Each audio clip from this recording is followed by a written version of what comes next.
can come at this story from so many different angles. Like there are a lot of different documentaries and news crews that are in Flint that are trying to tell this story. But we really want to really focus on the people. So we would love to get an interview with Mark Edwards because he was really integral and he was contacted by a citizen of Flint. But the students of Virginia Tech, it's not necessarily as relevant to the people of Flint. We really want to focus on the citizens, the people who live there, really give an inside view of what it's like to live in Flint during this time and like what's it like to have to cook with bottled water and little things like that. And can you even use a dishwasher? Like what's it like to take a bath? Things like that haven't really crossed. They didn't really cross my mind until I was standing in the kitchen and the Miss Melissa like was pointing to the dishwasher and she was talking about it. And I'm like, that's something that I totally take for granted. I didn't even think of that when I was thinking of it. It was just kind of like, oh, they can't drink it. But there's a lot of restrictions that they have.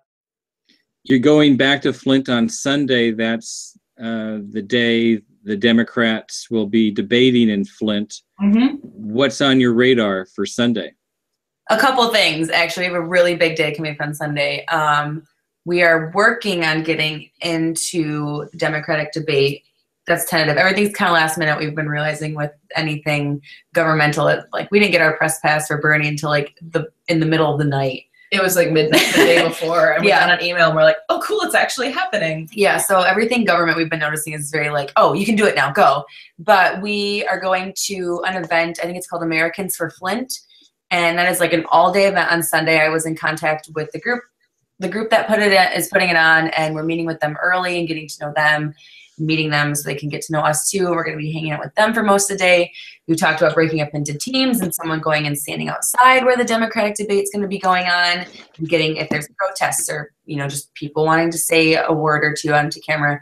So we've definitely, we're all very capable of breaking up and doing it, like just taking our own cameras, slapping a mic on there and just going out in Flint. There's just so much to cover. So Sunday's going to be very, very intense, but I think it's going to be worthwhile. What kind of equipment are you shooting with? Do you have any around that you can show us, or are you shooting on cell phones?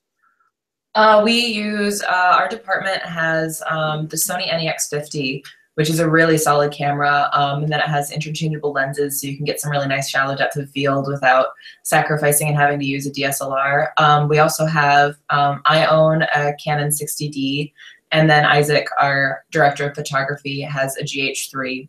Yeah, and then we all have our own like DSLRs and cameras, and I've even shot stuff on my iPhone. I went and saw a play, and afterwards they were collecting money for Flint, so I just quick whipped out my phone, and like you just get it while you're there. That's the thing about documentaries, is a lot of it can be run and gun. Like something's happening now. If I had to film this on my iPhone, I'm gonna film it on my iPhone so I can get it. But yeah, we use just then like standard equipment, just basic lighting and like lav mics and stuff. We're all seniors except for Elise, so we are all done in May. Yeah, I'm still a junior, so I still have 2 more semesters after this one. So May 2017 is when I'm done, but it's nice because I'll still be a student, so we can get into all the student film festivals.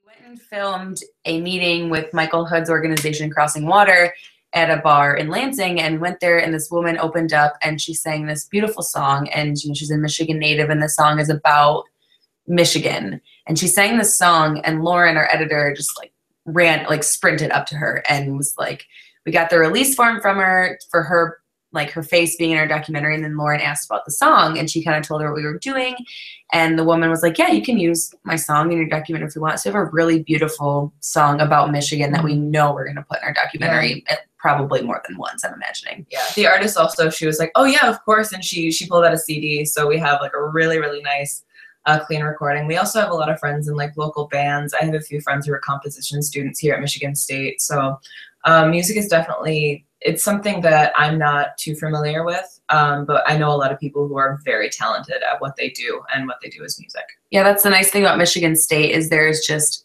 a lot of other resources within the university, and then students within the university. Like when we have friends that are very talented at graphic design and photography and music.